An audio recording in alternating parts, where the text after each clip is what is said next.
Hello, this is Richard Jacobs with the Finding Genius podcast, now part of the Finding Genius Foundation. I want to talk to you about one of our current initiatives at the Finding Genius Foundation.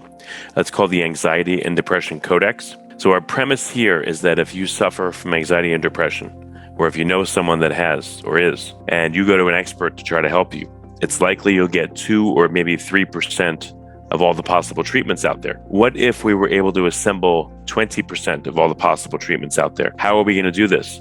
We're going to be conducting a massive literature review that will span videos and books and peer-reviewed papers and alternative sources, likely about 5,000 plus sources in total. We're going to take all these resources and integrate them into a guide. We need your help to accomplish it. I'm funding it personally myself, but I can't do the whole thing because we see this as a follow-on pandemic. There are millions and millions and millions of people right now whose anxiety and depression and mental stress and trauma has all been tremendously heightened. So please visit findinggeniusfoundation.org to find out more and to donate.